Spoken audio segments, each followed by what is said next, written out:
بسم اللہ الرحمن الرحیم۔ السلام علیکم۔ نحمدہ و نصلی علی رسول الکریم، اما بعد۔ سورہ تحریم میں توبہ کا حکم دیتے ہوئے اللہ تعالیٰ نے ارشاد فرمایا، جس کا ترجمہ ہے: اے ایمان والو، تم اللہ کے سامنے سچی توبہ کرو، قریب ہے کہ تمہارا رب تمہارے گناہ معاف کر دے گا اور تم کو ایسے باغات میں داخل کرے گا جن کے نیچے نہریں جاری ہوں گی۔ اس دن اللہ پاک نبی صلی اللہ علیہ وسلم کو اور ان لوگوں کو جو ان کے ساتھ ایمان لائے رسوا نہ کرے گا۔ آج کی میری یہ ویڈیو پوری استغفار کے بارے میں ہے کہ کس طرح سے آپ استغفار کر کے اللہ رب العزت کو راضی کر سکتے ہیں۔ ویڈیو میں استغفار کے طریقے اور استغفار کی دعائیں بھی تفصیل سے بتاؤں گا۔ آپ صلی اللہ علیہ وسلم کا پاک ارشاد ہے کہ اللہ رب العزت بندے سے فرما رہے ہیں کہ اے میرے بندے، تیرے گناہ خواہ سمندر کے جھاگ کے برابر ہی کیوں نہ ہوں، یا تیرے گناہ آسمان کے بادلوں تک پہنچ جائیں، یا پھر یہ ساری زمین تیرے گناہوں سے ہی بھر جائے، تو پھر تم مجھ سے اس حال میں ملاقات کرے کہ میرے ساتھ کسی چیز کو شریک نہ ٹھہراتا ہو، تو تیرے سارے گناہ معاف فرما کر اتنی بڑی مغفرت سے نوازوں گا جس سے یہ پوری کائنات بھر جائے گی۔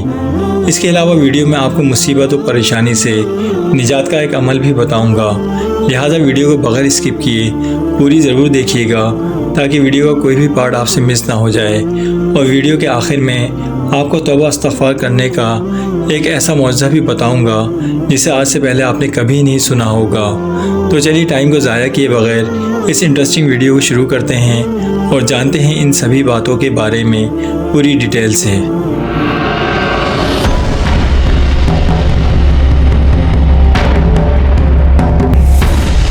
اللہ تبارک و تعالیٰ ہم سب کو سچی توبہ کرنے اور رجوع اللہ کرنے کی توفیق عطا فرمائے۔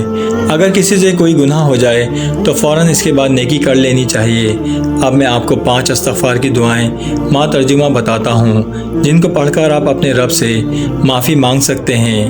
یہ ساری دعائیں اور ترجمہ حضرت مولانا محمد یوسف لدھیانوی صاحب رحمۃ اللہ علیہ کی کتاب استغفار کی 70 دعائیں مع 70 درود شریف میں سے لی گئی ہیں۔ پہلی دعا ترجمہ: اے اللہ، میں آپ سے مغفرت طلب کرتا ہوں ہر ایسے گناہ کی جو ہر کام کے انجام میں حسرت یا افسوس کا سبب بنے اور ندامت میں مبتلا کر دے، رزق کو روک دے اور دعا کو لوٹا دے، یعنی وہ گناہ جو تمام خیر و برکات کو روک دے، عبادت و دعا کی حلاوت سے محروم کر دے۔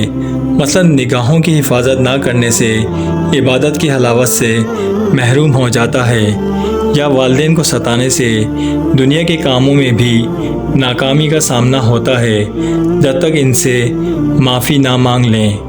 بس آپ رحمت نازل فرمائیے اے میرے رب، اور سلامتی اور برکت نازل فرمائیے ہمارے آقا سردار محمد صلی اللہ علیہ وسلم پر اور ہمارے آقا حضرت محمد صلی اللہ علیہ وسلم کی آل پر، اور میرے اس گناہ کو معاف فرما دیجیے، اے سب سے بہتر معاف کرنے والے۔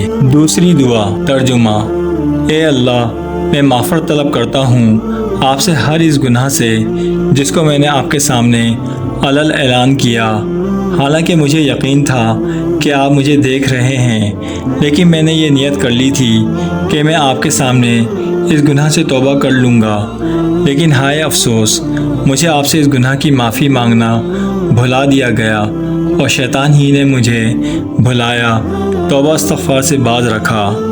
بس آپ رحمت نازل فرمائیے اے میرے رب، اور سلامتی اور برکت نازل فرمائیے ہمارے آقا سردار محمد صلی اللہ علیہ وسلم پر اور ہمارے آقا حضرت محمد صلی اللہ علیہ وسلم کی آل پر، اور میرے اس گناہ کو معاف فرما دیجیے، اے سب سے بہتر معاف کرنے والے۔ تیسری دعا ترجمہ: اے اللہ، ایسے گناہ جو کفر کی طرف دعوت دیتے ہیں اور فکر کو دراز کرتے ہیں، لمبی فکر میں ڈالتے ہیں اور محتاجگی پیدا کرتے ہیں اور تنگ دستی کھینچ لاتے ہیں، اور ان گناہوں کی نحوست خیر و بھلائی سے روکتی ہے اور پردہ دری کا سبب ہوتی ہے اور آسانی کو روکتی ہے۔ الہی، ان سب گناہوں کی مغفرت آپ سے طلب کرتا ہوں، ان کو معاف فرما دیجئے۔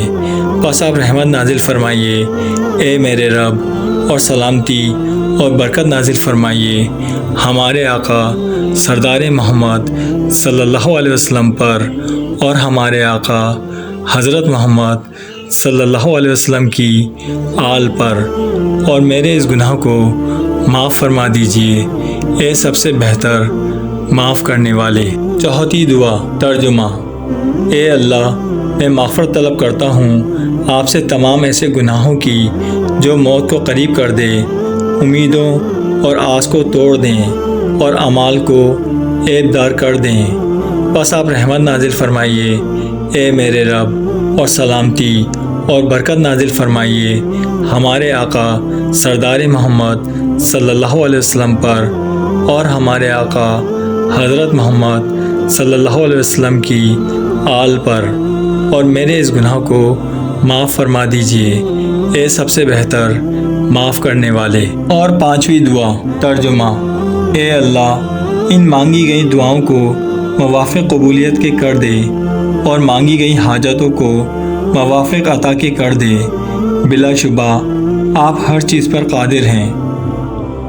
ہر مسلمان کو کوشش کرنی چاہیے کہ رات کے آخری حصے میں ان دعاؤں کے ذریعے اللہ پاک سے معافی مانگیں اور اپنی تمام حاجتوں کو اللہ کے حضور میں پیش کر دیں۔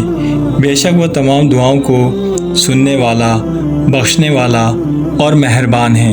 اور اب میں آپ کو مصیبت، پریشانی اور ہر قسم کی بلاؤں سے محفوظ رہنے کا ایک آسان سا عمل بتاتا ہوں جسے گھر کا کوئی بھی فرد آسانی کے ساتھ کر سکتا ہے۔ وہ عمل اور اس کے پڑھنے کا طریقہ کچھ اس طرح سے ہے۔ پریشانی، آفت اور بلیات سے بچنے کا عمل۔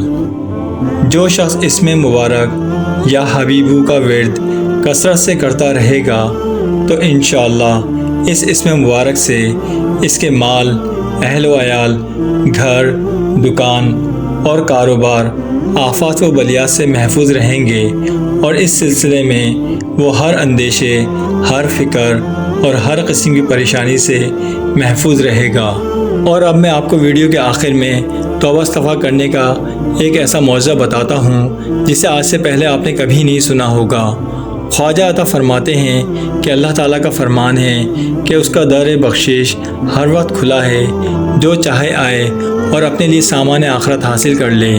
اس زمن میں واقعہ بیان کرتے ہیں کہ ایک مرتبہ ایک مست نشے کے زور میں مسجد میں گھس گیا اور رو رو کر پکارنے لگا، اے خداوند، مجھ کو بہشت میں لے جا۔